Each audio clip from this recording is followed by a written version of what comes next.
दोस्तों, बहुत से लोगों के मन में यह प्रश्न रहता है कि जिनकी मृत्यु एक्सीडेंट से हो गई हो या किसी बीमारी से हो जाती है, तो क्या उनकी आत्मा को शांति मिलती है या उनकी आत्मा भटकती रहती है।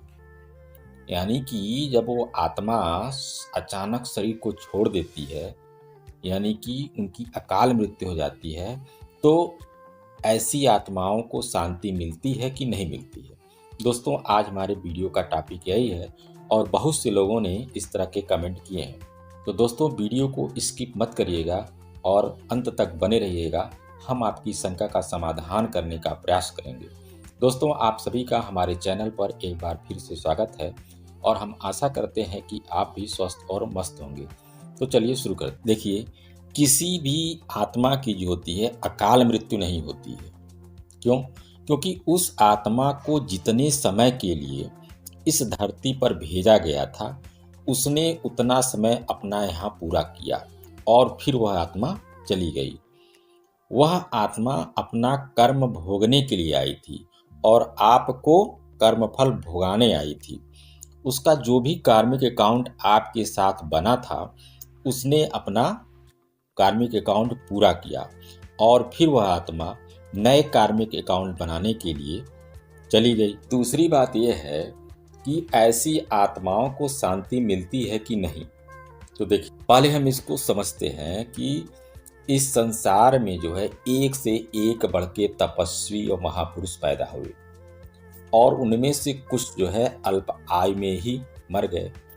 तो क्या उनकी आत्मा को शांति नहीं मिली? सनातन धर्म के पुरोधा थे जो शंकराचार्य, उनकी भी तो कम उम्र में मृत्यु हो गई। तो इसका क्या मतलब है?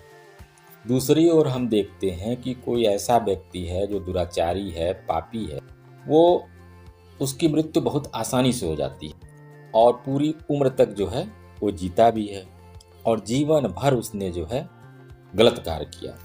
तो इससे हम क्या निष्कर्ष क्या यह निकाल सकते हैं निष्कर्ष कि उस पापी व्यक्ति की आत्मा नहीं भटके और उसकी आत्मा स्वर्ग की ओर जाएगी? नहीं ना। तो मृत्यु किस तरीके से हो रही है और किस उम्र में हो रही है, इससे कोई फर्क नहीं पड़ता कि उस व्यक्ति ने अपना जीवन कैसे जिया। वह व्यक्ति सदाचारी था, उसका आचरण कैसा था, क्या वह आध्यात्मिक था, ईश्वर में आस्थावान था, इस बात से डिसाइड होता है कि उसकी आत्मा का क्या होगा। वह आत्मा भटकेगी कि नहीं भटकेगी। देखिए, इस रहस्य को हमें समझना होगा। वह व्यक्ति जो गलत कर्म कर रहा है, तो क्या हो रहा है, और इस समय हम देख रहे हैं कि उसका जीवन बहुत अच्छा चल रहा है, तो इसका अर्थ है कि उसके पूरे जन्म के पूरे खर्च हो रहे हैं और जो पाप अब कर रहा है वो दोनों मिलकर अंत समय में या अगले जन्म में उसको उसका फल मिलेगा ही, और जब मिलेगा तो उसकी दुर्गति होगी। तो कहने का तात्पर्य ये है कि व्यक्ति ने अगर अच्छे कर्मों में अपना जीवन व्यतीत किया तो उसकी आत्मा को शांति मिलेगी और उसका जन्म जो है अच्छे घर में होगा। और वहीं अगर उसने गंदा व्यवहार किया, गंदा आचरण किया, तो उसके जीवन का परिणाम वैसा ही मिलेगा। तो यहाँ केवल मृत्यु की घटना जो है कोई परिणाम का कारण नहीं बन सकती। उसके जीवन से हम जोड़ करके देख सकते हैं कि उसने जीवन जिया कैसे है। मृत्यु की घटना तो पहले से ही निश्चित हो चुकी, क्योंकि जब जन्म होता है तभी आपका मृत्यु भी निश्चित हो जाता है। आप एक बात नोट कर लीजिए कि जैसे ही किसी की मृत्यु हो रही है, चाहे किसी ने सुसाइड किया हो या किसी का एक्सीडेंट हो गया हो या किसी बीमारी से उसकी मृत्यु हो गई है, तो कई लोग आपको भ्रमित कर कि उसकी आत्मा भटक रही है, वह आत्मा पिशाच बन गई है और उसके लिए हमें ये अनुष्ठान करना है, वो अनुष्ठान करना, तंत्र मंत्र विद्या जादू टोना इत्यादि, हम लोग सोखा इत्यादि के पास जाते हैं। लेकिन हम आपको बता रहे हैं कि इन चीज़ों में हमें बिल्कुल भी नहीं पड़ना चाहिए। क्यों? क्योंकि उस आत्मा का जीवन काल उतना ही था, ईश्वर ने उसे उतने ही समय के लिए इस धरती पर भेजा था। हाँ, ये बात अलग है कि जब हमारे घर से इस तरह की कोई घटना हो जाती है तो क्यों उस आत्मा के साथ यानी हमारे पुत्र या पति के साथ वो एक अपनापन होता है। तो जब कोई चला जाता है तो दर्द तो होगा ही, तकलीफ तो होगी ही। इस लोक का नाम क्या है? इस लोक का नाम ही है मृत्यु लोक। यहाँ सबको मरना पड़ेगा, ईश्वर को भी मरना पड़ा और दुख सबको होगा। भगवान राम जो थे उनके पिता भी तो तड़प तड़प के ही मर गए, राम की ही आदमी। तो भगवान राम तो अपने पिता को नहीं बचा सके। तो ये नोट कर लीजिए, जिस समय, जिस सेकेंड और जिस मिनट में जिसकी मृत्यु जहां होनी हो वहां उस स्थिति में आपकी मृत्यु हो जाएगी। उस तरह की परिस्थितियां पैदा हो जाएंगी और आपको वहां भेज दिया जाएगा। आपको कर्मों का फल भोगना ही है, चाहे जैसे। ये सांसारिक माया है। यहाँ न कोई आपका पुत्र है, न कोई आपकी पुत्री है, न कोई आपका पति है। आपका है तो केवल आपका परमात्मा है। अपने आप को संभालिए, भगवान का आप ध्यान करिए, उनकी भक्ति में लीन रहिए, रोना धोना बंद करिए।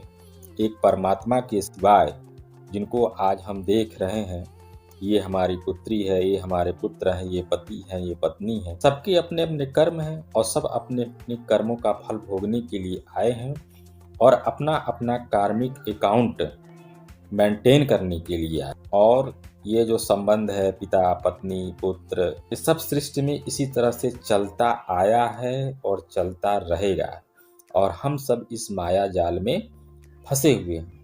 और ऐसी घटना हो जाने के बाद, अकाल मृत्यु हो जाने पर आप क्या कर सकते? कुछ नहीं कर सकते। शांति कैसे मिलेगी? शांति इस सिद्धांत को स्वीकार करने में ही मिलती और ईश्वर के भजन में,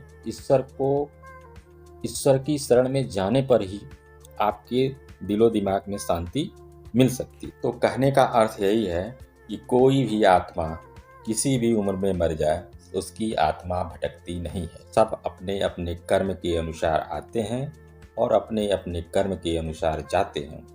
इसलिए जो भी आत्मा चली गई है, उस आत्मा की शांति के लिए मेडिटेशन करिए और वह मेडिटेशन उस आत्मा के प्रति समर्पित करिए और उसको खुशी भाव से उस आत्मा को याद करिए। अगर आप उसको खुशी भाव से याद करते हैं तो वह आत्मा भी खुश रहेगी। दूसरी बात, उसके नाम का सुबह शाम दीपक जलाइए और वो भी जो है उसके फल को उसको अर्पित करिए। यही जीवन है, यही संसार है और जिसको आना है उसको जाना भी है। यदि जन्म निश्चित है तो मृत्यु भी निश्चित है, अगर मृत्यु निश्चित है तो उस आत्मा का जन्म भी निश्चित है। इसलिए बहुत दुखी नहीं रहना चाहिए। जो आ रहा है उसका स्वागत करिए, जो जा रहा है उसका भी स्वागत करिए, क्योंकि इस मृत्यु लोक में कोई भी अमर नहीं है।